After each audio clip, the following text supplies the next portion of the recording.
सर्व शिवप्रेमींसाठी इतिहास गवाह आहे सादर करीत आहे शिवाजी कोण होता ऑडिओ बुक. लेखक गोविंद पानसरे. आगळा राजा शिवाजी. तसं पाहिलं तर छत्रपती शिवाजी महाराजांवर आजवर बरंच लिखाण झालं आहे. कथा, कादंबऱ्या, नाटके, तमाशे, गाणी, पोवाडे, इतिहास, चरित्रे इत्यादी वाङ्मयाचे जेवढे म्हणून प्रकार आहेत त्या सर्व वाङ्मय प्रकारात शिवाजी आणि शिवकाल हा विषय अनेक वेळा येऊन गेला. चित्रपटही निघालेत, व्याख्यानेही खूप झालीत आणि होत आहेत. पण एवढं सार होऊनही शिवकालाची, शिवाजी महाराजांची आणि त्यांच्या कार्यास प्रेरणा ठरलेल्या कारणांची जी प्रतिमा सामान्य जनमानसात निर्माण झाली आहे ती इतिहासाशी पूर्णतः इमान असलेली प्रतिमा आहे असे म्हणवत नाही. लोकशाहीत राजाचे कौतुक. खरं म्हणजे सरंजामशाही आणि राजेशाही ही कालबाह्य झालेली समाज रचना आहे. शिवाजी महाराजांचा काळ हा सरंजामशाहीचा काळ होता. शिवाजी महाराज हे सुद्धा एक सरंजामशाहीतीलच राजे होते. जगाने, आपल्या देशाने राजेशाही त्याज्य ठरवली. राजे रजवाडे नाहीसे व्हावेत म्हणून संघर्ष केले. राजे रजवाडे नाहीसे केले आणि हे सर्व बरोबरच केले. राजेशाही मोडून त्या जागी आपण लोकशाही आणली आणि हे सुद्धा बरोबरच केले. शिवाजी महाराजांनी स्थापन केलेल्या राज्याचे शिवरायांनंतर जे काही झाले त्यावरून सुद्धा राजेशाही ही स्वीकारण्याजोगी व चालू ठेवण्याजोगी समाज व्यवस्था नव्हती हेच सिद्ध होते. प्रगत अशा ब्रिटिश भांडवलशाही साम्राज्यशाही समोर भारतातील सरंजामशाही टिकाऊ धरू शकली नाही.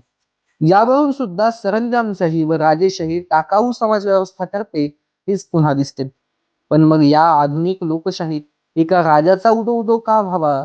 त्या राजाच्या विचारात, व्यवहारात आणि चरित्रात असे काय आहे की त्यामुळे लोकशाहीत सुद्धा त्याचे स्मरण स्फूर्तिदायक ठरावे?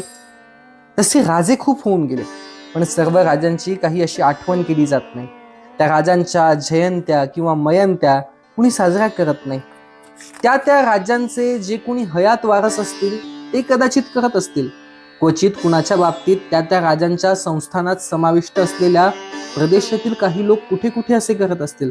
परंतु शिवजयंती जितक्या विस्तृत प्रदेशात, जितक्या मोठ्या प्रमाणात आणि ज्या उत्साहानं, उमेदीनं व स्फूर्तीनं साजरी केली जाते तसे इतर कुणाही राजाच्या बाबतीत घडत नाही. असे का व्हावे? इतर राजांपेक्षा या राज्यात काय वेगळेपण आहे की ज्यामुळे असे घडत आले आहे? शिवकालीन किंवा त्यांच्या आगेमागे होऊन गेलेल्या इतर राजांपेक्षा शिवाजी तसे काय वेगळेपण होते? हे वेगळेपण समजावून घेतलं तर शिवकालाचा व शिवचरित्राचा नीट उलगडा होईल. राज्य संस्थापक. पहिली गोष्ट म्हणजे छत्रपती शिवाजी महाराज हे कोणी अगोदर तयार केलेल्या गादीवर वारसा हक्काने बसलेले आयतोबा नव्हते. आयत्या पिठावर रेघोट्या उठवणे सोपे असते, त्यात फारसे कौतुकास्पद काहीच नसते. वारसा हक्काने राजे बनलेले अनेक होऊन गेले. शिवाजी महाराज वारसा हक्काने राजे बनलेले नव्हते. त्यांनी राज्य निर्माण केले. ते राज्य संस्थापक होते. राज्य निर्माण करणे सोपे नव्हते व नसते. शिवरायांनी ते केले. इतरांनी स्थापलेल्या राज्यावर बसणे आणि स्वकर्तृत्वावर राज्य निर्माण करणे यात खूप फरक आहे. शिवरायांनी जेव्हा राज्य निर्माण केले तेव्हा तत्सम इतरांच्या मनात तसा विचार सुद्धा येत नव्हता. मग तसा व्यवहार होण्याची गोष्ट दूरच. या किंवा त्या शाहीची इमाने इतबारे चाकरी करावी, या किंवा त्या दरबाराची मर्जी राखावी, त्यासाठी लाचारी पत्करावी आणि कसे तरी करून इनाम मिळवावे, जहागिरी मिळवावी आणि त्यातच आयुष्याची इति कर्तव्यता मानावी असे इतर करीत. त्या काळात शिवरायांनी राज्य स्थापनेची मनीषा बाळगली, तसा विचार केला, त्याची नीट योजना आखली, तसा व्यवहार केला आणि राज्य स्थापन केले. तथापि राज्य स्थापन करणारे शिवराय हे काही एकमेव राजे नव्हते. काही थोडे इतरही होते. त्या थोड्या इतरांना सुद्धा जनमानसात शिवाजी महाराजांना मिळाले तसे स्थान मिळाले नाही. आपले कार्य, आपले राज्य. शिवाजी महाराजांच्या कार्याचे आणि राज्याचे इतर राज्यांच्या कार्याहून आणि राज्याहून सर्वात ठळक वेगळेपण कोणते? शिवरायांचे कार्य आणि शिवरायांचे राज्य त्या राज्यात राहणाऱ्या सर्वसामान्य माणसाला, रयतेला आपले वाटत होते. हेच ते ठळक वेगळेपण आहे असे मला वाटते. खरे म्हणजे एखादे राज्य चांगले की वाईट हे ठरवण्याची सर्वोत्तम कसोटी कोणती? ज्या राज्यातील प्रजेला, सामान्य प्रजेला, बहुसंख्य प्रजेला, बहुजनाला हे राज्य आपले आहे असे वाटते, ते राज्य उत्तम समजावे. आपण सध्या लोकशाही राज्यात राहतो. जगात अनेक देशात आपल्या देशातल्यासारखी लोकशाही आहे. या लोकशाही राज्यातील प्रजेला, बहुसंख्य सर्वसामान्य प्रजेला ही राज्ये आपली वाटतात का? आपल्या देशात जे काही चालले आहे ते आपल्यासाठी चालले आहे असे बहुसंख्य जनतेला वाटते का? मला वाटते याचे प्रामाणिक उत्तर नाही असेच आहे. लोकांनी निवडून दिले असले तरी सध्याचे लोकशाही राज्य व त्या राज्यात जे कार्य चालू आहे ते प्रजेला आपले आहे, आपल्यासाठी चालले आहे असे वाटत नाही. शासन संस्थेची एक उत्तम व्याख्या आहे जी लोकांतून निर्माण होते पण वाढत्या गतीने लोकांपासून अलग पडते, ती शासन संस्था. सध्याचे लोकशाही राज्य लोकांतून निर्माण झाले आहे व लोकांपासून अलग पडते आहे, वाढत्या गतीने अलग पडते आहे. याचा अर्थ आजच्या तथाकथित लोकशाहीपेक्षा शिवकाळातील सरंजामशाही प्रगत होती असा नाही. शिवकाळ आणि आपण यात 350 वर्षाचे अंतर आहे. आता सरंजामशाही तर उपयोगाची नाहीच, पण सध्या ती व तशी लोकशाही आहे ती सुद्धा सामान्य जनांच्या दृष्टीने उपयोगाची राहिलेली नाही असा याचा अर्थ आहे. आत्माहुतीची प्रेरणा. शिवरायांचे कार्य हे आपले कार्य आहे असे त्या काळातील रयतेला वाटत होते. याची अनेक उदाहरणे आहेत. प्रचंड फौज फाट्यासह सिद्दी जोहर आणि फाजल खान पन्हाळगडाला वेढा देऊन बसले होते. महिने उलटले तरी वेढ्यात ढील पडत नव्हती. नेतोजी पालकरांनी सिद्दी हिलालच्या साह्याने वेढ्यावर केलेला हल्ला नाकामयाब झाला होता. शिवरायांच्या सेनापतीला हार पत्करून पळून जावे लागले होते. स्वतःच्या मुलाला वाचवायला गेलेला इमानी सिद्दी हिलाल शत्रूच्या हाती सापडला होता. वेढ्यात अडकून पडलेल्या शिवाजी राजांना सुटकेचा मार्ग सापडत नव्हता. अशा वेळी वेढ्यातील पातळ जागा शोधून गुपचूपपणे विशाळगडावर पळून जाण्याचा बेत रचला गेला. या बेताचा एक भाग म्हणून एक खोटा शिवाजी तयार करण्यात आला. पालखीत बसलेला हा शिवाजी शत्रूच्या हातात सापडला. ओळख पटेपर्यंत सिद्दी जोहर आणि त्याचे साथीदार गाफील राहिले आणि राजांना दूर जायला उसंत मिळाली. खोटा शिवाजी बनला होता एक सामान्य गरीब मनुष्य, शिवानहावी. या शिवानहाव्याला हे ठाऊक होते की आपण पकडून घ्यायचे आहे. तसे आपण पकडले जाणार व पकडले गेलो की आपला खात्मा होणार. पण तरीही तो तयार झाला, सापडला गेला आणि शत्रूच्या तलवारीने हसत हसत खतमही झाला. जाणून बुजून मृत्यूला कवटाळायला गेलेला शिवानहावी कुण्या जहागिरीच्या लोभानं गेलेला नव्हता. आपण मेलो तरी चालेल पण शिवाजी राजा जगला पाहिजे अशी त्याची जिद्दीची व ठाम भूमिका होती. कारण शिवाजी राजा करतो ते आपले स्वतःचे कार्य आहे, साऱ्या रयतेसाठी तो करतो आहे अशी शिवानहाव्याची खात्री होती. अशी खात्री असणारा शिवानहावी एकटाच नव्हता. पन्हाळगडाच्या वेढ्यातून महाराज निसटले. सिद्दी जोहर सावध झाला आणि वेगानं पाठलाग सुरू झाला. विशाळगडावर पोहोचण्यापूर्वी तो त्यांना गाठता तर खैर नव्हती, पण वाटेत घोडखिंड होती आणि ती खिंड अडवून मुठभर मावळ्यांसह बाजीप्रभू देशपांडे खडा ठाकला होता. महाराजांना विशाळगड गाठायला उसंत मिळावी म्हणून खिंडीत जान कुर्बान करायला तो आणि त्याचे सवंगडी तयार होते. शेवटी तसेच झाले.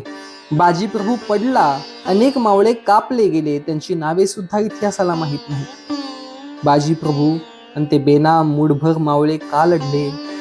पुन्हा तीच भावना, आपण मेलो तरी चालेल पण जे कार्य आरंभले होते ते पूर्ण करायला शिवाजी जगायला हवा होता. ते कार्य पूर्ण व्हायला हवे. ज्याच्यासाठी हसत हसत मरण पत्करावे असे ते कार्य होती. अशीच त्यांची भावना होती. अशी अनेक उदाहरणं इतिहासानं नमूद करून ठेवलेली आहेत. शहेनशहा औरंगजेबाचा इनामी सरदार मिर्झा राजे जयसिंग याच्या समोर महाराजांना हार पत्करावी लागली. नामुष्कीचा तह स्वीकारून आग्र्याला जावं लागलं. आग्र्याला कैदेतून सुटकेचा मार्ग गवसेना. पुन्हा शक्कल लढवली गेली आणि महाराज पसार झाले. पसार होताना बिछाण्यावर एक जण शिवरायांचं सोंग घेऊन झोपला होता आणि एक जण त्यांचे पाय चेपत होता. पसार व्हायला संधी मिळावी, डाव उघडकीस यायला उशीर व्हावा आणि मिळेल तेवढ्या वेळेत राजांनी दूर निघून जावे म्हणून ही रचना केली होती. मृत्यूला सामोरे जायला मागे राहिले होते ते होते मदारी मेहतर आणि हिरोजी फर्जंद. लवकर असो अगर उशिरा असो, डाव उघडकीस येणार, आपण पकडले जाणार आणि बेमौत मारले जाणार याची मदारी मेहतराला आणि हिरोजी फर्जंदाला जाण नव्हती. मृत्यूला कवटाळून आत्माहुती द्यायला ते दोघे का तयार झाले? पुन्हा तेच उत्तर, शिवरायांनी आरंभलेले कार्य मोलाचे आहे, ते पूर्ण व्हायला हवे, टिकायला हवे. आपण मेलो तरी चालेल हीच ती भावना. आपण मेलो तरी चालेल पण शिवाजी महाराज जगले पाहिजे असं वाटायला लागावं अशी किमया शिवाजी राजे करू शकले. इतर राजांना ते शक्य नव्हतं. इतर राजांसाठीही लढणारे होते, नाही असं नाही. अशा लढाईत अनेक मृत्युमुखी पडले, पण त्यांचं लढणं हे मर्दुमकी गाजवून जहागिरी आणि इनाम मिळवण्यासाठी होतं. ते मेले ते जहागिरीसाठी आणि इनामासाठी, उदात्त कार्यासाठी नव्हे. शिवकार्यात लढवय्ये सैनिक तर सहभागी होतेच, परंतु सर्वसामान्य रयत सुद्धा आपल्या परीनं सहभागी होती आणि हे फार महत्वाचं होतं. राजाच्या कार्यात जेव्हा रयत मनापासून सहभागी असते तेव्हा ते कार्य यशस्वी होते. खरं म्हणजे ते कार्य राजाचं नसतं तर सर्व रयतेचं असतं आणि म्हणूनच यशस्वी होतं. रयतेच्या स्वराज्य कार्यातील सहभागाचं ऐतिहासिक सत्य एका प्रतिभावान कवीनं सोप्या आणि रोखठोक भाषेत कविता करून नोंदवून ठेवलं आहे. कवितेचं ध्रुपद आहे, खबरदार जर टाच मारून जाल पुढे, चिंधड्या उडवीन राई राई वड्या. कवी वर्णन करतो एका छोट्या प्रसंगाचं. धामधुमीचा काळ आहे, सैनिक शिपाई तर सोडाच, पण शेतात नांगरणारा साधा शेतकरी सुद्धा सावध आहे. कुणाचे सैनिक कुठे जातात इकडे त्यांचं लक्ष आहे. स्वराज्य कार्यात दगाफटका करणारा कुणी आढळला तर त्याला हटकला पाहिजे अशी सगळीकडे भावना आहे. बांधावरून 4 घोडेस्वार जाऊ पाहत आहेत. शेतकऱ्याचा 10-12 वर्षाचा कोवळा पोरगा धिटाईनं त्यांना अडवतो आणि सांगतो, खबरदार, पुढे जाल तर चिंधड्या उडवीन. तुम्ही कोण आहात, कुठं चाललात, वगैरे वगैरे. हा चिमुरडा पोरगा शस्त्रसज्ज घोडेस्वारांना दम देतो. भीत नाही. त्याला वाटतं आपण सुद्धा हे केलं पाहिजे, हे आपलं कार्य आहे. शिवाजी राजा काहीतरी चांगलं करतोय, आपण त्यात भाग घेतला पाहिजे. पुढे कवी सांगतो, हा चिमुरडा पोरगा ज्या घोडेस्वाराला दम देत होता तो स्वतः शिवाजी राजाच होता. त्या पोरानं शिवाजी राजाला पाहिलं नव्हतं, ओळख देखील त्याची नव्हती, देणं घेणं काही नाही, पण तो शिवाजी राजाच्या कामात मदत करू पाहतो, त्यासाठी धोका पत्करतो. शिवकाळामध्ये शिवरायांच्या सर्व सहकार्यात व सर्व सैनिकात आणि सर्व रयतेत ही भावना शिवाजी राजा तयार करू शकला. यातच त्याचं वेगळंपण सामावलेलं आहे. असामान्य पराक्रम होतात ते असामान्य कार्याच्या सिद्धीसाठी केलेल्या लढायातच होतात. इस्टेटीच्या लोभानं जे लढतात आणि मरतात त्याची नोंद ठेवावी असं इतिहासाला वाटत नाही. लढाईच्या धुमश्चक्रीत अनेकदा छोटी मोठी माणसं भीमपराक्रम गाजवितात. युद्धाच्या धुंदीत मरणही पत्करतात. जहागीर मिळवण्यासाठी किंवा मिळवलेले टिकवण्यासाठी पराक्रम सुद्धा केले गेले आहेत. पण लोभा प्रलोभनाविना जाणून बुजून मृत्यूला कवटाळणाऱ्या पराक्रमाची जातच वेगळी असते. शिवाजीचे सहकारी व त्याची रयत शिवाजीच्या कार्यात सर्वस्वाचा त्याग करीत सहभागी होत होती, ही गोष्ट निर्विवाद आहे. शिवाजीच्या काळातील त्याच्या रयतेला शिवाजी राजांचे कार्य व शिवाजी राजांचे स्वराज्य हे आपले राज्य आहे असे वाटत होते. याबाबत शंका घ्यायला जागा नाही. पण असे का होते? शिवरायांनी असे काय केले होते की रयतेला त्यांनी आरंभलेले कार्य आपले वाटावे? इतर समकालीन किंवा मागे पुढे झालेल्या राजांना जी रयतेची निष्ठा मिळाली नव्हती ती शिवाजी राजांना का मिळाली, असा खरा प्रश्न आहे. इतर राजे रयतेशी वागत ती रीत आणि शिवाजी महाराज रयतेशी वागत ती रीत, यात जो फरक होता त्या फरकात या प्रश्नाचं उत्तर आहे. जहागिरी, इनामदारी, वतनदारी व गावगाडा. त्या काळी सर्वसामान्य जनता राजा कोण आहे, कोण आला, कोण गेला या संबंधी फारशी फिकीर करत नसे. कुणीही राजा आला किंवा गेला, कुणाचेही राज्य आले तरी सामान्य रयतेच्या जीवनात फरक पडत नव्हता. गावे जवळजवळ स्वयंपूर्ण होती. गावगाड्याची स्वयंपूर्ण यंत्रणा होती. पाटील होता, कुलकर्णी होता, 12 बलुती होती. ते गाव चालवित होते, गावगाडा हाकीत होते. राज्ये बदलली तरी या गावगाड्यात फरक पडत नव्हता. वतनदार होते ते भरमसाठ वसूल करीत होते, रयतेवर अन्याय करीत होते. त्यांच्या विरुद्ध दाद मिळत नव्हती, आणि मिळत नव्हती म्हणून कुणी मागतही नव्हते. राज्ये बदलली तरी कुलकर्णी, पाटील, वतनदार, देशमुख, जहागीरदार तेच असत.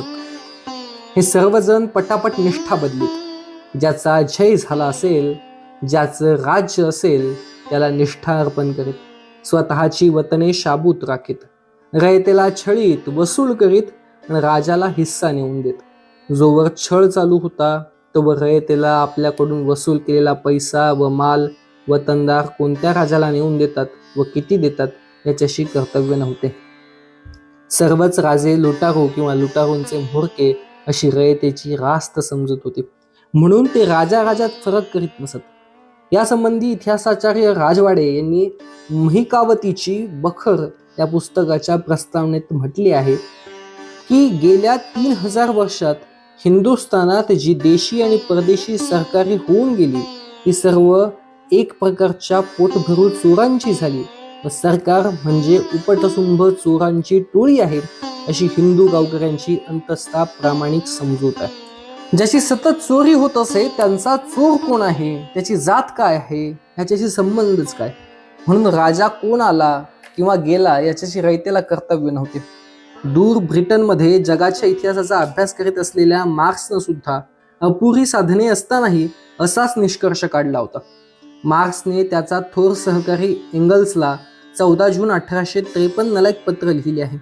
त्या पत्रात भारतातील त्या काळच्या लढाया, खेडी व बदलणारे राजे यासंबंधी मार्क्स लिहितो, जरी काही वेळेला खेड्यांनाच युद्ध, दुष्काळ, साथी यांनी धोका पोहोचला तरी तेच नाव, त्याच सरहद्दी, तेच हितसंबंध, तीच कुटुंबे सुद्धा शतकानुशतके सातत्य टिकून आहेत. राज्ये मोडणे अगर दुभंगणे याची झळ हे रहिवाशी स्वतःला कधी लावून घेत नाही. जोपर्यंत खेडे अखंड राहते तोवर ते राज्य कुठल्या सत्तेकडे गेले किंवा कुठल्या सार्वभौमत्वाखाली गेले याची फिकीर ते करत नाहीत. त्याची अंतर्गत व्यवस्था बदलत नाही. राज्याच्या अंतर्गत व्यवस्थेत राजाचा संबंध नव्हता, राजाचा आणि रयतेचा संबंध नव्हता. राजाच्या धर्मामुळे रयतेच्या जीवनात फरक पडत नव्हता. राज्य बदलले तरी जुनीच राज्य यंत्रणा ते राज्य राबवित होते व प्रजेला नागवित होती. वतनदाराने रयतेला छळले, लुटले, नागवले तरी राजाला पर्वा नव्हती. जोवर त्याचा वसूल वतनदार आणून देत होते तोवर ते रयतेशी कसा व्यवहार करतात याच्याशी राजाला कर्तव्य नसे. शिवाजी राजाचे कार्य सुरू झाले. शिवाजी राजाचे राज्य आले आणि एकदम बदल झाला. राजा आणि रयत यांचा संबंध आला. राजा रयतेला दिसू लागला, भेटू लागला, त्यांची विचारपूस करू लागला, त्यांचा छळ होऊ नये म्हणून दक्ष राहू लागला, त्यांना मदत व्हावी म्हणून राज्य चालवू लागला. शिवाजी जहागीरदार, देशमुख, वतनदार, पाटील, कुलकर्णी यांच्या बेलगाम व्यवहाराला लगाम घालू लागला. वतनदार हे मालक नाहीत तर राज्याचे नोकर आहेत असे शिवाजी सांगू लागला व त्याप्रमाणे रयतेला अनुभव येऊ लागला. वतनदारांच्या व्यवहारावर राजांचे नियंत्रण आले. त्यांनी कसे वागावे व कसे वागू नये याचे नियम झाले. वतनदार राज्याच्या नियमाविरुद्ध वागू लागले, रयतेला छळू लागले व अत्याचार करू लागले तर त्यांच्या विरुद्ध रयतेला दाद मागण्याचे धाडस आले. कारण रयतेने केलेल्या तक्रारीची चौकशी होऊन प्रसंगी मुजोर वतनदारांना जरब बसेल अशी कठोर शिक्षा होऊ लागली. शिवाजी राजाच्या रयतेला हे सारेच नवे होते, कुठे घडत नव्हते असे होते. त्यांना फरक जाणवत होता व राजाकडे व राजाच्या कार्याकडे पाहण्याचा त्यांचा दृष्टिकोन बदलत होता. राजा व राज्यकार्य त्यांना आपले वाटू लागले होते. रयतेची कणव असलेला राजा. पुणे परगणा ही शिवरायांचे वडील शहाजी राजे यांची जहागीरदारी होती. अगदी लहान वयात दादोजी कोंडदेव यांच्या मदतीने शिवरायांनी या परगण्याची व्यवस्था पाहावी अशी व्यवस्था केली गेली होती. हा परगणा मोगल व आदिलशाही यांच्या सरहद्दीवरील प्रदेश होता. या प्रदेशात वारंवार एकमेकांच्या स्वाऱ्या होत, आक्रमणे होत, शहरे व गावे भस्मसात होत. वस्त्या उजाड होत. सभासद बखर म्हणून प्रसिद्ध असलेल्या बखरीत याचे वर्णन आहे. वस्त्या उजाड होऊन जंगले माजली होती. त्यातून कोल्हा, लांडगे व इतर रानटी श्वापदे माजली होती. शेतीच्या व शेतकऱ्यांच्या अशा अवस्थेत शिवाजी महाराज व दादोजी कोंडदेव या मुलुखाची व्यवस्था पाहू लागले. उद्ध्वस्त झालेली गावे शिवरायांनी कौलनामे देऊन पुन्हा बसवली. नव्याने जमीन कसायला येणाऱ्यांना बियाणे देऊन व आऊटफाट्यास मदत करून शेती कसायला प्रोत्साहन दिले. नवीन लागवडीस आणलेल्या जमिनींना सुरुवातीची 4-5 वर्षे महसूल सुद्धा कमी ठेवला. मन मानेल तसा वसूल करण्याचा शिरस्ता मोडून काढला. जमिनी मोजून घेतल्या. मोजलेल्या जमिनींची महसूल निश्चित केला. ठरलेला महसूलच वसूल करण्याचा दंडक घालून दिला व तो अंमलात आणला. दुष्काळात महसूल माफ केला. पिकलेच नाही तर शेतकरी देणार कुठून, हे समजावून घेऊन शिवाजी राजा वागला. उलट दुष्काळात शेतकऱ्याला मदत केली जाईल. वतनदारांच्या व्यवहाराचे हे वर्णन पहा. अशी पुरातन वहिवाट होती की महालगे, महालकी व गावगन्ना देशमुख, देशपांडे, देसाई, पाटील, कुलकर्णी, खोत, मिराजदार, जमीनदार वगैरे असत. त्यांच्या ताब्यात महाल व गाव असून रयतेकडून जमिनीचा वसूल त्यांनी करावा असे. सरकारी अधिकारी रयतेकडून प्रत्यक्ष वसूल घेत नसत. त्यांची सर्व जबाबदारी देशमुख वगैरे जमीनदारांकडे असे. त्यामुळे सर्व रयत या मिराजदारांच्या ताब्यात असे. त्यास वाटेल तसा तो रयतेकडून वसूल चोपून घेत असत. एखाद्या गावचे सरकारी देणे 200 किंवा 300 रुपये असेल तर हे मिराजदार त्या गावचे रयतेकडून 2000 किंवा 3000 रुपये वसूल करून उकळीत असत. अशा तऱ्हेने आपला तळीराम गार करण्यासाठी रयतेस नाहक त्रास देत व सरकारासही फसवीत. ते आपल्या वस्तीच्या गावात पुढे वाडे कोट बांधून शिपाई, प्यादे व बंदूक तलवारी बाळगून बळावत असत. त्यांचा हा बेकायदेशीर कारभार सरकारी अधिकाऱ्यांच्या कानी गेला म्हणजे ते त्यांच्याकडे सरकारी देणे अधिक मागत. परंतु त्यास कित्येक देशमुख वगैरे प्रबळ जमीनदार दाद देत नसत. प्रसंग पडल्यास त्यांच्याशी भांडावयासही तयार होत. अशा व्यवस्थेमुळे जिकडे तिकडे पुंड पाळेकरांचा सुळसुळाट झाला होता. अशा अवस्थेतील शेती वसुलावर शिवाजीने नियंत्रण आणले. आता हे वर्णन पहा. स्वराज्यातील एकंदर जमिनीची मोजणी करून ती लागवड करणाऱ्यांच्या नावे लावून तिची नोंद महालकराच्या दप्तरी असे. जमीन मापण्यासाठी काठी केली असे. ती 5 हात 5 मुठी लांब असे. एका हाताची लांबी 14 तसू असून काठीची लांबी 82 तसू असे. 20 काठ्यांचा 1 बिघा व 120 बिघ्यांचा 1 चावर असे मोजणीचे प्रमाण धरले असे. प्रत्येक बिघ्यास किती पीक व्हावे तेवढ्या पिकाची पाहणी करून ठरवीत.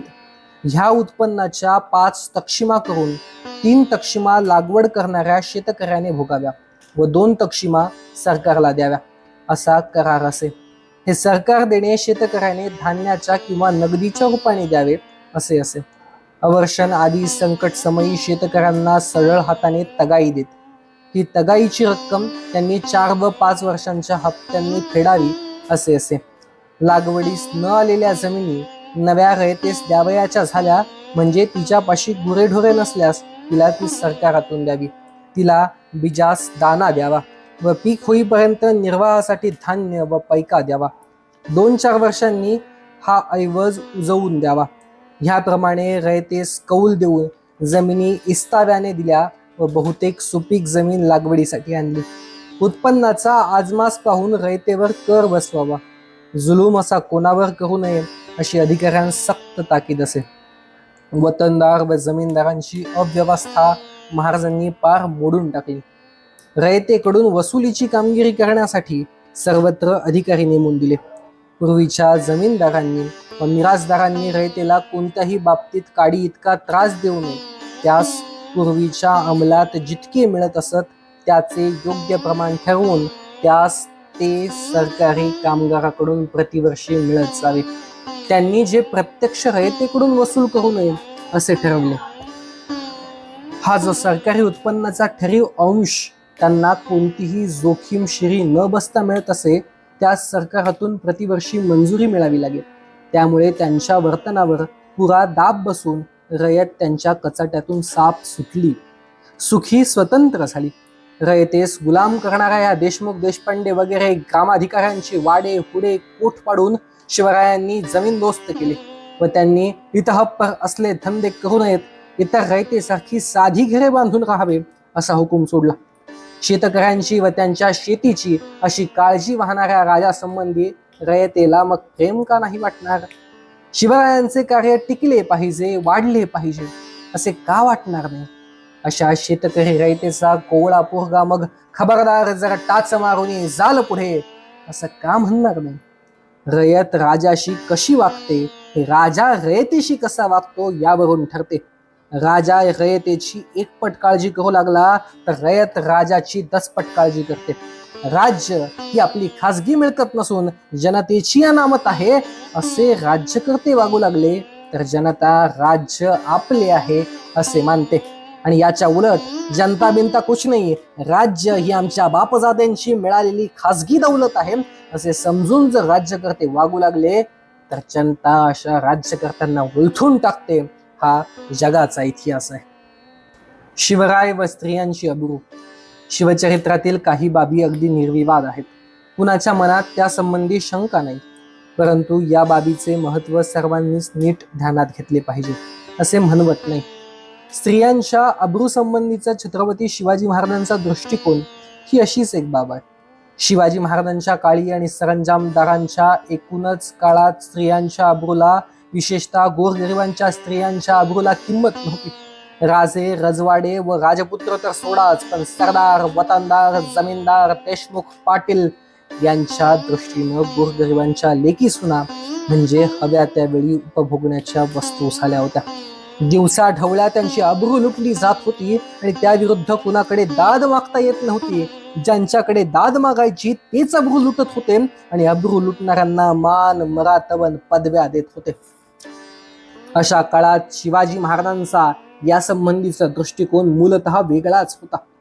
रांझाच्या पाटलाची गोष्ट प्रसिद्ध आहे. गावच्या वतनदार पाटलानं गरीब शेतकऱ्याच्या तरण्या ताठ्या पोरीला दिवसा ढवळ्या सर्वांसमक्ष उचलून नेली आणि भोगली. माती झालेल्या चिण्यापेक्षा मरण बरं म्हणून पोरीनं शिव दिला. सारा गाव हळहळला पण मुकाच राहिला. शिवरायांच्या कानी ही गोष्ट आली. पाटलाच्या मुसक्या बांधून पुण्याला आणले गेले आणि हातपाय तोडाची शिक्षा झाली. नुसती झाली नाही तर अंमलात आली. साऱ्या मावळ खोऱ्यात आश्चर्य पसरले. गरीब रयतेच्या पोरीची अब्रू घेतली म्हणून वतनदार पाटलाला जबर शिक्षा झाल्याचे पाहून रयत शिवरायांवर फिदा झाली. आणि रयतेच्या अब्रू रक्षणासाठी शिवराय कार्य करीत असतील तर त्या कार्यासाठी मरायलाही तयार झाली. ज्यांच्या पाठबळावर राज्य करायचं अशा वतनदारांची सुद्धा गय न करायला न्यायावरची एक जबर निष्ठा लागते. शिवरायांपाशी ती होती म्हणून रयत शिवकार्यात सहभागी होती. आजही गोरगरीब रयतेच्या लेकी सुनांवर खेडोपाडी आणि शहरात सुद्धा अत्याचार आणि बलात्कार होतात. आणि शिवरायांचा वारसा सांगणारे आणि उठल्या सुटल्या शिवरायांच्या नावाचा जयघोष करणारे आज काय करतात? अत्याचार करणाऱ्याला शिक्षा होतात. हातपाय तोडायचे सोडा, कोर्टात केस तरी दाखल होते का? की अत्याचार करणारा जितका मोठा वतनदार, जितका मोठा मालदार, तितक्या लवकर त्याची सुटका होते की अटकच होत नाही. लोकशाहीमध्ये सुद्धा शिवाजी महाराज आठवतात ना, ते एवढ्याचसाठी आणि आठवावे ते सुद्धा एवढ्याचसाठी. स्वतःच्या नातेवाईकांच्या आणि अधिकाऱ्यांच्या पापाला पांघरून घालून पुन्हा वर कुणी शिवरायांचं नाव घ्यायला लागला तर त्याच शिवरायांची आठवण करून त्याला जाब विचारला पाहिजे. शिवराय आठवावे ते एवढ्याचसाठी. रांझाच्या पाटलाची हकीकत हा अपवाद नाही. अशा इतरही कथा आहेत. 1678 साली सखोजी गायकवाड नावाच्या सेनापतीनं बेळवाडीच्या किल्ल्याला वेढा दिला. या किल्ल्याची किल्लेदार एक स्त्री होती. तिचं नाव सावित्रीबाई देसाई. या बहादर स्त्रीनं 27 दिवस किल्ला लढवला. पण सखुजीनं शेवटी किल्ला जिंकला आणि विजयाच्या उन्मादात सूड भावनेनं सावित्रीबाईवर बलात्कार केला. ही बातमी ऐकून शिवराय संतापले. त्यांनी सखुजी गायकवाडाचे डोळे काढावयास लावले व त्यास जन्मभर तुरुंगात डांबले.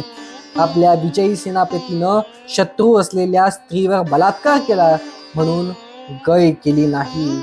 कारण शिवरायांची भूमिका होती स्त्रियांची इज्जत कायम राहिली पाहिजे, मग तो कुणीही असो.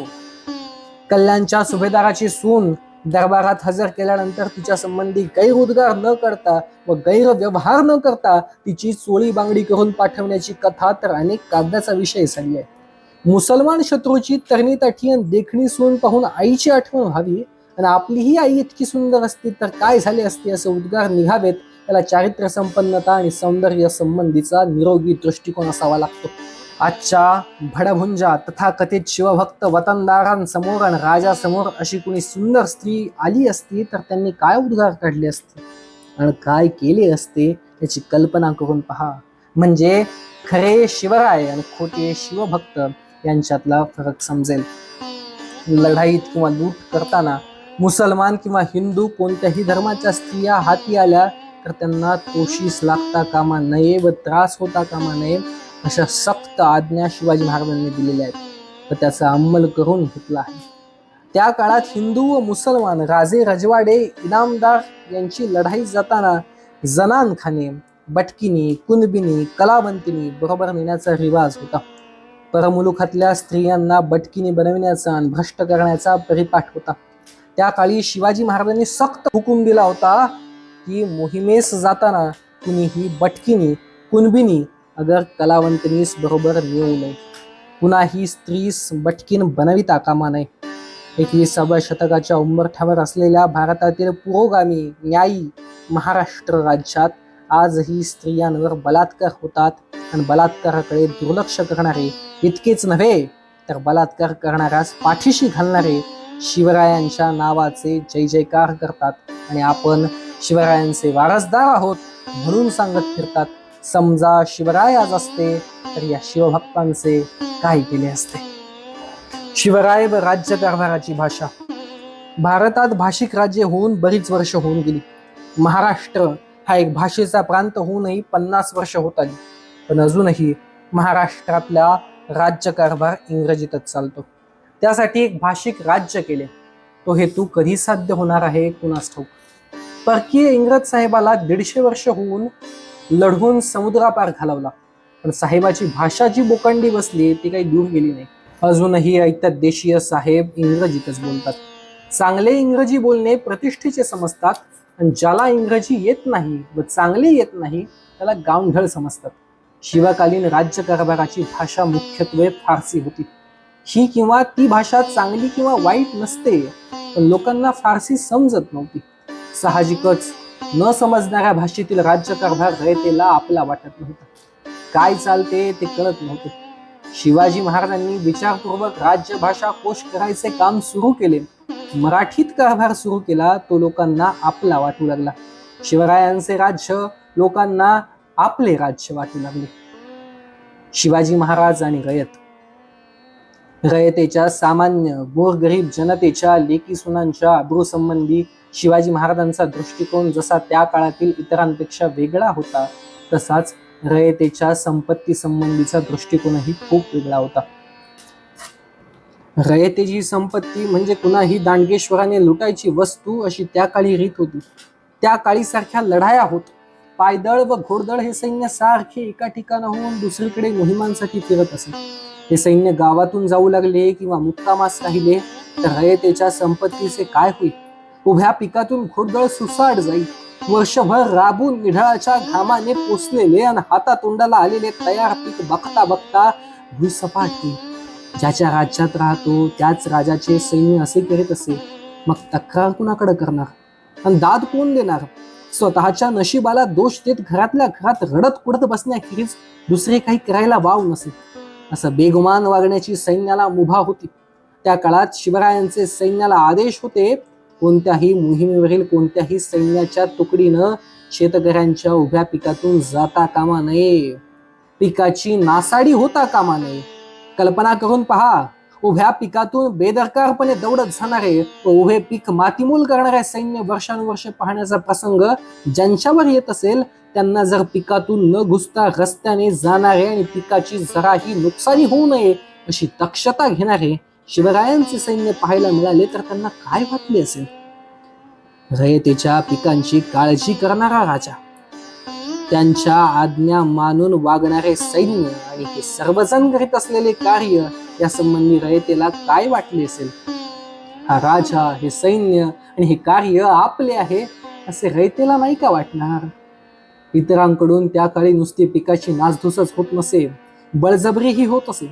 सैन्याचा आणि सरदारांचा गावी मुक्काम पडला तर काय होईल? सैन्यातील घोड्यांची दाना वैरण गावातल्या रयतेकडून घेतली जाईल. सैन्याची सरबराई गावालाच करावी लागेल. आणि मग गावचा वतनदार, पाटील किंवा कुलकर्णी गावातील ज्यांच्याकडे जे असेल ते काढून घेऊन मुक्कामास आलेल्यांची बडदास्त केली.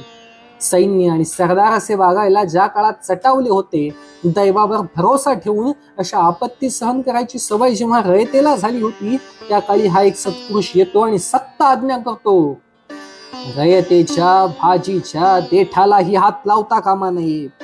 सैन्यातील घोड्यांना दाना वैरण लागली तर रोख रक्कम देऊन खरेदी केली पाहिजे. सैन्याचा रयतेला त्रास होता कामा नये आणि नुसत्या आज्ञा देत नाही तर त्याची सक्त अंमलबजावणी करतो. रयतेच्या कष्टाची ही अपूर्ण कणव शिवाजी राजाला रयतेच्या निष्ठा देऊन गेली. आज तसे सरदार नाहीत, तसे घोडदळही नाही, पण नवे सरदार आहेत. घोडदळ नसले तरी मोटारदळ आहे, मोहिमेवर नसले तरी आजही हे नवे सरदार मोटारीच्या काफल्यासह पाहणी करण्यास आणि भेट देण्यास गावोगावी मुक्कामास असतात. आज हे नवे दळ गावोगाव कसे वागते? सरबराईस कामी आलेल्या कोंबड्यांचे पैसे मालकाला मिळतात का? सरबराईचा खर्च मुक्कामास आलेले नवे सरदार स्वतःच्या मिळणाऱ्या पगारातून आणि कमाईतून करतात का? गावगन्नाचे पाटील, कुलकर्णी आणि छोटे अंमलदार रोख रक्कम देऊन वस्तू खरेदी करतात का? काय करतात हे? या सर्वांच्या घरात आणि ऑफिसात शिवाजी महाराजांचा फोटो लावलेला असतो. शिवाजी महाराजांचा जय जयकार करीतच असतात. शिवाजी महाराजांपासून हे काय शिकले? यांचा शिवाजी राजा कोणता आणि खरा शिवाजी राजा कोणता? रयतेच्या भाजीच्या देठालाही हात न लावण्याची शिवरायांची सक्त आज्ञा यांना सांगावी की नको? स्वराज्य संरक्षणाच्या कार्यासाठी सुद्धा रयतेला जाच होऊ नये म्हणून हा राजा कमालीची काळजी करताना दिसतो. शिवकालीन राजनीती रामचंद्र पंत अमात्य यांच्या आज्ञापत्रात आढळून येते. या आज्ञापत्रातील वेगवेगळ्या आज्ञांमधून अमात्यांचा बारकावा स्पष्ट दिसतो. रयते संबंधी प्रीती, मनाचा कोमलपणा आणि सूक्ष्म दृष्टी या सर्वांसाठी खालील आज्ञा पहा. छत्रपतींच्या आरमार उभारणीच्या कार्यात लाकडाचे महत्व कितीतरी मोठे. त्याशिवाय आरमार कसे उभे राहणार? त्या काळी जंगले दाट होती, लाकूडही विपुल प्रमाणात उपलब्ध होते. तरी सुद्धा खालील आज्ञा कशी आहे ते पहा. स्वराज्यातील आंबे, फणस ही लाकडे आरमाराच्या प्रयोजनाची, परंतु त्यास हात लावू देऊ नये. काय म्हणून तर ही झाडे वर्षा 2 वर्षात होतात असे नाही. रयतांनी ही झाडे लावून लेकरांसारखी ही बहुत काळ जतन करून वाढवली. त्यांचे दुःखास पारावार काय? कदाचित एखादे झाड बहुत जीर्ण होऊन कामातून गेले असले तरी त्याचे धण्यास राजी करून द्रव्य घेऊन, द्रव्य देऊन त्याचे संतोषे तोडून द्यावे. राजवाडे यांच्या 8व्या खंडात खुद्द शिवाजी महाराजांच्या तोंडचे उद्गार नोंदवलेले आढळतात. चिपळूण जवळ पागेचा तळ पडला असता अधिकाऱ्यांनी कसे वागावे यासंबंधी राजे म्हणतात, जवळ पावसाळ्याकरता प्रयासाना साठवलेले गवत पडले आहे.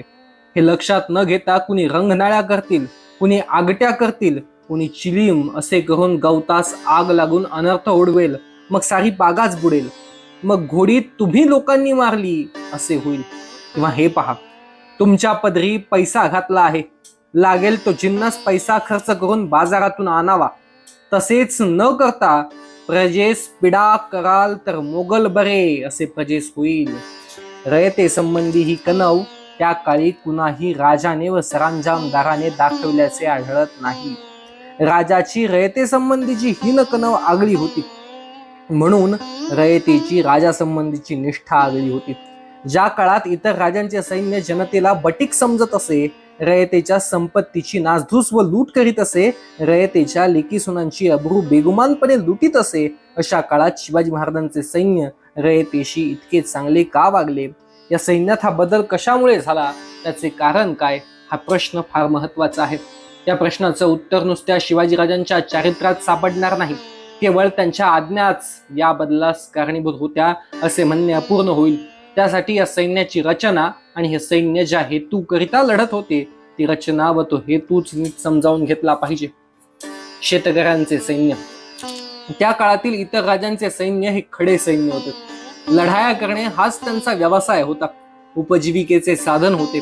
12ही महिने ते सैन्य त्याच कामगिरीवर असे. घरादारापासून दूर असलेल्या सैन्यातील शिपाई, कुटुंबापासून व शेतीभातीच्या कामापासून दूर असलेले सैन्य बेगुमानच असते. त्यांना कशाची पर्वा नसते. अशा शिपायात हडेलहप्पी प्रवृत्तीच असते. लग्न झालेले व पोरेबाळे असलेले ही बारमाही शिपाईगिरी करणारे रयतेची पर्वा करत नसतात. रयतेच्या संपत्तीच्या व अब्रूची पर्वा करण्याची मानसिकता त्यांच्यात नसते. शिवाजी राजांचे सैन्य बारमाही शिपायांचे सैन्य नव्हते. काही खडे सैन्य होते, नाही असे नाही, पण बहुतेक शिपाई शेतीभाती करीत, बायका मुलात राहत आणि शिपाईगिरी सुद्धा करीत. दसऱ्याच्या दिवशी सीमोल्लंघन करून मुलुकगिरीला बाहेर पडायचे आणि अक्षय तृतीयेला पुन्हा घरी येऊन शेतीभातीच्या कामाला लागून बायका मुलात राहायचे असा रिवाज होता. शेतीशी व कुटुंबाशी असे जिवंत व सातत्याचे संबंध असणाऱ्या शिपायांची मानसिकता दुसऱ्या शेतकऱ्यांच्या शेतीची व संपत्तीची काळजी करण्याची असते. इतरांच्या लेकी सुनांचा आदर करण्याची असते. दुसऱ्यांची शेती व पिके पाहून त्यांना स्वतःची पिके आठवतात. दुसऱ्यांच्या लेकी सुना पाहून त्यांना स्वतःच्या आठवतात आणि ते अत्याचार करीत नाहीत, नासधूस व लूट करीत नाहीत, अब्रू घेत नाहीत. शेतीशी जिवंत संबंध असलेला मनुष्य लुटारू होत नाही. सैन्यातला शिपाई समाजातल्या कोणत्या थरातून येतो, कोणत्या वर्गातून येतो हे महत्वाचे असते. यात दुसरा एक महत्वाचा मुद्दा आहे. इतर राजांचे आणि सरदारांचे सैन्य हे लुटारूंचे सैन्य होते. लूट करणे हाच तर त्यांचा हेतू होता. इतरांना राज्य तरी कशासाठी हवी होती? लुटीसाठीच ना. मग ते लूट करणार नाहीत तर काय करणार? सैनिकी सामर्थ्याच्या जोरावर चैनी करायची हाच त्यांचा हेतू. ते रयतेच्या अब्रूची व संपत्तीची पर्वा कशी करणार?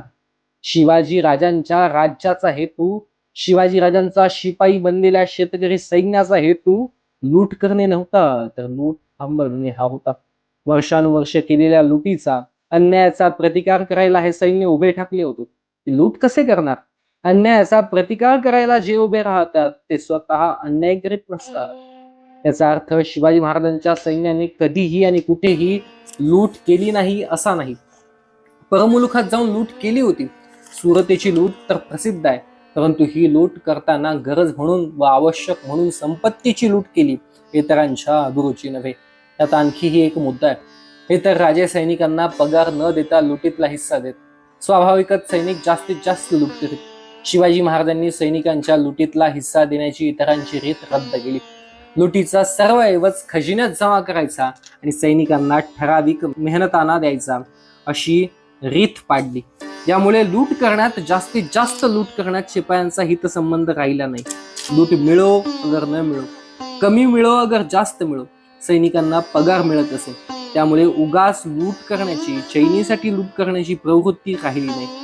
शिवाजी महाराजांचे स्वतःचे शुद्ध चारित्र्य, जाणीवपूर्वक हेतू मनाशी बाळगून दिलेल्या स्पष्ट आज्ञेचा भंग करणाऱ्यांना जरब बसेल अशा शिक्षा, उत्पादक शेतकऱ्यांमधूनच केलेली सैन्याची रचना, शिपायांचा शेतीशी व कष्टाशी जिवंत संबंध, रोख पगार देण्याची रीत आणि सर्वात महत्वाचं म्हणजे अन्यायाचा व लुटीचा प्रतिकार करण्याच्या हेतून सुरू केलेलं कार्य, यामुळे शिवाजी राजांचं सैन्य आणि इतर राजांचं सैन्य यात फरक होता.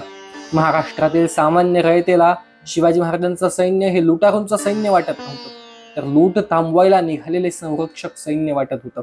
रयत सैन्याला सहाय्य करीत होती आणि सैन्य रयतेला वाचवित होतं. सामान्य जनतेसाठी राज्य चालविण्याकरता सैन्य आणि रयत यांचे संबंध एकत्वाचे असावे लागतात. सैन्याची जनतेला भीती वाटता कामा नये. सैन्य आणि जनता हे एकमेकांचे पूरक राहतील अशी रचना करावी लागते, तरच यश मिळते. आधुनिक काळात सुद्धा अशी जनता आणि असे सैन्य याची उदाहरणे आहेत. व्हिएतनामचे उदाहरण हे ताजे उदाहरण. व्यापार उद्योगात संरक्षण. आपल्या राज्यातील वस्तूचा व्यापार वाढावा म्हणून परराज्यातून येणाऱ्या मालावर जबर कर बसवून स्वदेशी मालाला संरक्षण देण्याचे धोरण सर्व आधुनिक देश वापरत आले आहेत. परंतु सरंजामशाहीच्या मध्ययुगात सुद्धा शिवाजी महाराजांनी असा कर बसवून देशी व्यापारास व उद्योगास उत्तेजन देण्याचं धोरण स्वीकारलं असं दिसतं. 6 डिसेंबर 1671 महाराजांनी कोकणातील कुडाळचे सरसुभेदार नरहरी आनंदराव यांना एक पत्र लिहिलं आहे. त्या पत्रात महाराज लिहितात, संगमेश्वराहून बारदेशीचे मीठ महागच पडे, ऐसा जकातीचा तह देणे. जरी जबरी जकातीचा तह न द्याल, मुलाहिजा कराल, म्हणजे कुल उदमी खळक बारदेशाकडे बोहडेल, आपली कुल बंदरे पडतील, ऐसी गोष्ट आहे. तरी रोखा पावेल तेच घटिकेस कुल घटी जकाती जबर करणे. महाराजांच्या दूरदृष्टीचा आणि सर्वंकष दृष्टीचा हा आणखी एक पैलू आहे. स्वराज्यातील शेतीबरोबरच व्यापार उद्यमांचीही काळजी महाराज घेत असत. शिवाजी महाराजांच्या काळात महाराष्ट्रात डच व्यापारी व्यापार करत होते. त्यांनी व्यापारास परवानगी मागितली, ती महाराजांनी दिली, परंतु काही बंधने लादली. त्या जकातीचे एक बंधन आहे.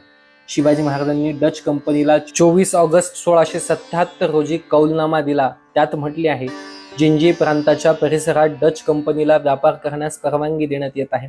डचांना कुड्डालोर येथे मालावर 2.5% जकात भरावी लागेल.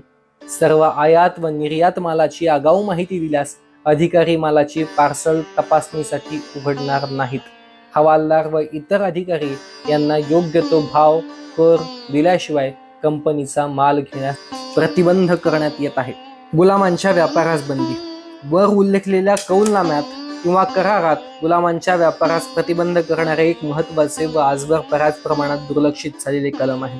ते असे: मुसलमानांच्या राज्यात कोणाकडूनही अटकाव न होता तुम्हाला स्त्री व पुरुष यांची गुलाम म्हणून खरेदी व विक्री करण्यास परवानगी होती, परंतु आता माझ्या राज्यात तुम्हास स्त्रियांची किंवा पुरुषांची गुलाम म्हणून खरेदी व विक्री करण्यास संमती नाही.